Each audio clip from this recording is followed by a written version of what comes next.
everybody, welcome back to IP Farms. Well, I got you in the car, so I overlooked that for a few minutes, but I want to give you a heads up on a few things where we're going to be in this video, because it's probably going to be all over the board.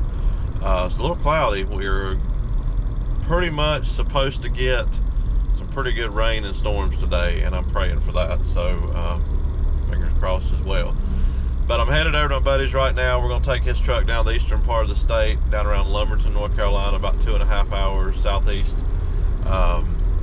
and pick up something I've been looking for that hopefully will go hand in hand with the item I will have next season, hopefully.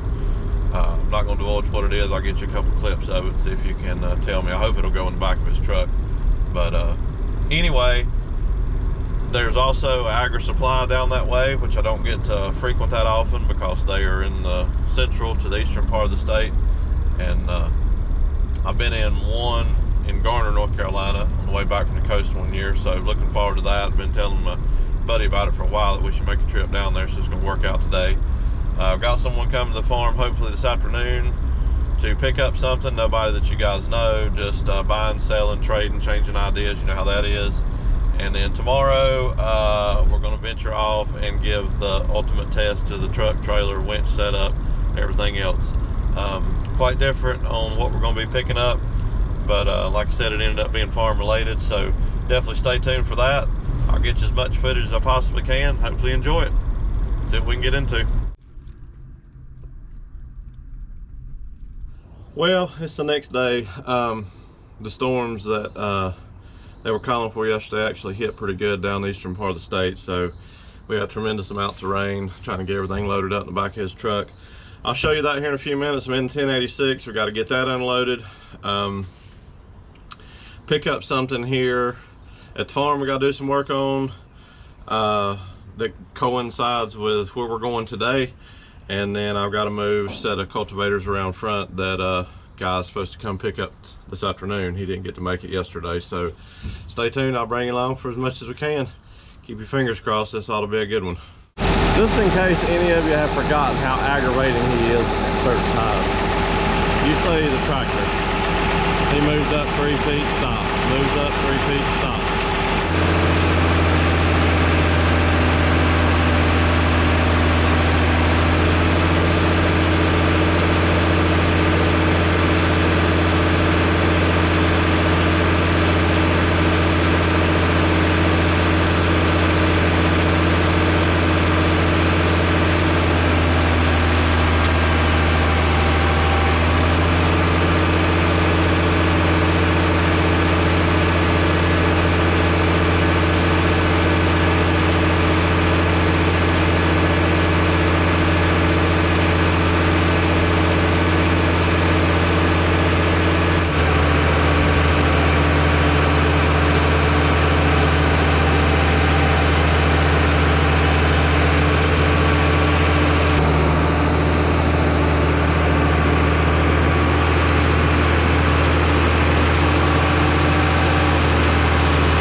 least 30 years probably.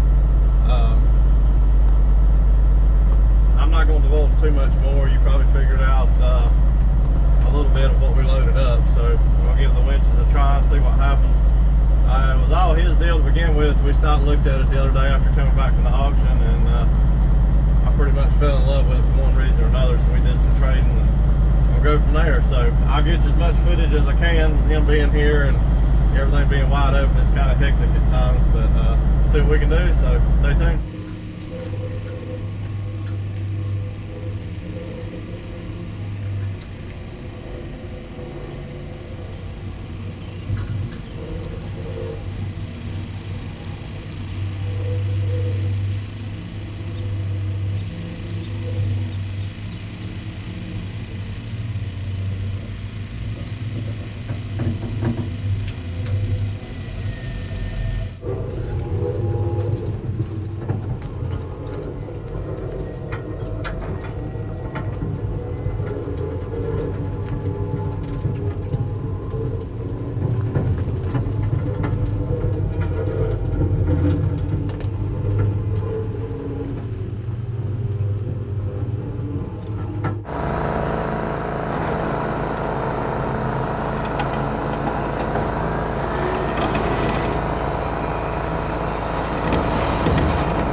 Well, here it is, 1963 or 64 Ford full-size school bus. Yeah, I know there's several reasons for it. One is you don't find them in this good a shape with all the windows intact, not rusted out, floor or anything. So this is very good dry storage for me. Not sure what I'm going to put in here yet, but I've got some ideas to help clean out my U-Haul box over there. I really need a place to keep all the fluids and filters and chemicals and stuff. It'd be easy to heat this or keep it a little bit of heat in here in the winter time. I don't know, we'll just wait and see, but regardless, I couldn't pass it up. Another reason, if I can zoom in close enough, I'll try it here in the picture. Maybe you can see that school bus there in the 1979 aerial shot, I'm not sure. But my grandpa had that way back on the hillside. I think I've talked about it in the beginning of the channel.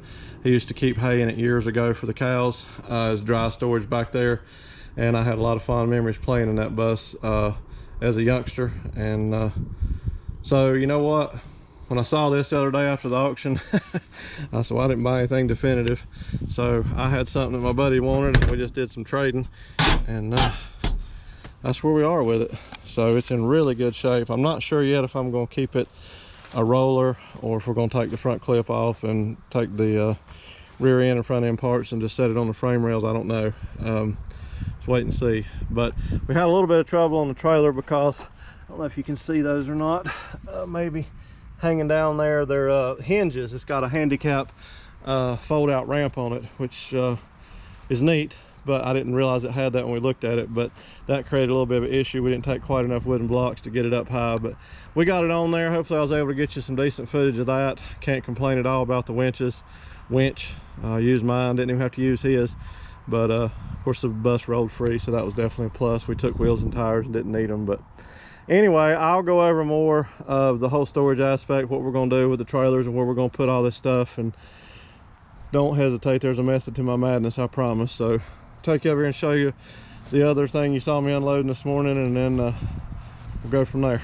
So we've got the gooseneck switched back over to the ball hitch, because yes, we're going to make another road trip with a service truck.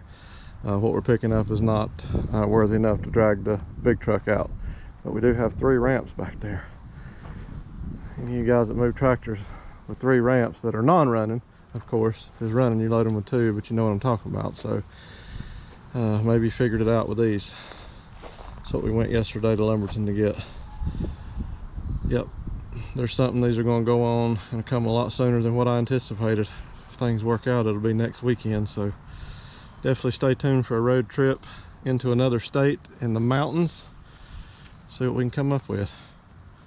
Well, I think I have probably bored you guys to death over the last couple of days with all this running and grabbing and getting and loading and unloading. But like I said, it's what's going on here at the farm. It takes me back to the roots of the reclaim and what I do here, and pennies on the dollar stuff, taking old farm equipment, making it work. So I didn't get a clip of it leaving. I don't even remember now if I got some of us moving it, but I basically sold the Danish Tine 2-row / 4-row cultivator, and that paid for what we're going to get next weekend, which I can get a lot more uses out of that than I can a 3-point implement. And I'm just going to have to admit it that I've got a lot of seat time to put experience under my belt before I go worrying about trying to cultivate with something behind me. I drove the 180 across the corn down there a couple of weeks ago, and I turned around for 1 minute and ran over the last 4 feet of my corn stalks. So yeah, we're not gonna worry about that right now with 3-point attachments, and we'll see what happens next year. But regardless, this is something I've been wanting for many years, and really got on the bandwagon again recently. So we'll bring you along for that when we go get it. And the bus will be new storage here along with the trailers. Got to get on that and get things resituated, but we'll see what happens. So stay tuned, guys, for that next road trip if you're interested. Always goodies coming in the farm here, and we'll see what happens. Don't forget to check out farmmerchbin.com if you're interested in any of my stuff: hats, shirts, decals, koozies, water bottles, keychains, you name it. I'm gonna try to find some of these shirts with nothing on the front, see if I can get them to make a logo for me on that. It would be amazing, because I'll tell you, when I put a t-shirt back on anymore, I feel like I've got a wool coat on after being in these sleeveless shirts. Hate it for you guys, but it sure is a whole lot cooler. But anyway, I'll put a link in the description. If you're not interested in anything of mine, they do work for a lot of amazing channels. Check those out. Or if you're just needing something done for yourself, Nikki and Allison will hook you right up. Tell them Nelson IP Farm sent you. So go home, get me a shower, and go out to eat, spend some time with the wife, see what happens over the next couple of days. Until then, thank you.